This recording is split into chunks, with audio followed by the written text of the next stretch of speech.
قرآن کریم کے حفظ پر ایک بات سناتا ہوں پھر آگے چلتا ہوں۔ ثوابی میں ایک خاتون کا واقعہ ہمیں استاد جی سنا رہے تھے کہ ایک خاتون ہے، 12 بچوں کی ماں ہے، اس کے خاوند نے اسے کہا کہ میں چاہتا ہوں میں دوسری شادی کر لوں۔ خاتون نے پوچھا وجہ؟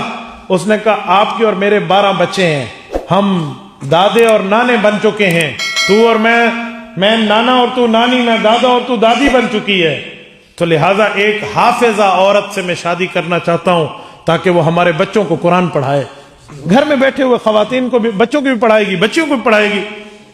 تو اس خاتون نے کہا ٹھیک ہے، آپ مجھ سے مشورہ کیا ہے، اچھا کیا ہے، کچھ عرصہ صبر کر لو، 1 سال تک میں بھی ڈھونڈتی ہوں، تم بھی ڈھونڈو۔ اس نے کہا جی ٹھیک ہے۔ 1 سال اس خاتون نے کوئی عورت نہیں ڈھونڈی، اس نے قرآن کریم سامنے لیا اور پڑھنا شروع کیا۔ 1 سال 12 بچوں کی ماں۔ ہمارے ہاں مشہور ہے بڈھا تے ہوتا نبی کرے نتے، یہ جملے جو ہیں یہ جملے نا امیدی کے جملے ہیں، انہوں نے ہمارے ذہن کی ذہنیت کا جنازہ نکال دیا۔ اس عورت نے یاد کرنا شروع کیا، 1 سال گزرا، اس نے قرآن کریم اٹھایا اور خاوند کو بلایا، کہا آج 1 سال پورا ہو گیا۔ انہوں نے کہا جی ہاں، کوئی ڈھونڈ لی خاتون؟ انہوں نے کہا یہ قرآن کریم ہے، اگر آپ اللہ حافظ عورت سے شادی کرنا چاہتے تھے کہ آپ کی بیوی حافظہ ہو، وہ بچوں کو پڑھائے، لو یہ قرآن الحمد کی الف سے والناس کے سین تک اس خاتون نے قرآن حفظ کر لیا ہے۔ میں جانوں اور میری اولاد جانے، میں پڑھاؤں۔ 12 بچوں کی ماں۔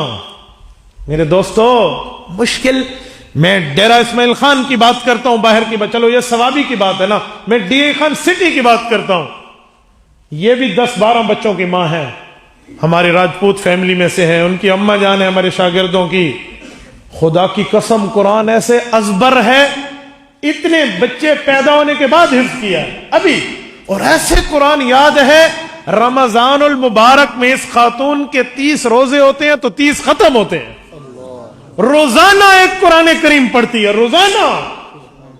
روزانہ کی بنیاد پہ۔ حاجی اکبر صاحب کی گھر والی ہیں، میرے بہت قریبی ہیں، وہ روزانہ ایک قرآن کریم۔ 12 بچوں کی ماں، نانی اور دادی ہو، آپ مجھے بتاؤ یہ قرآن سے عشق نہیں ہے؟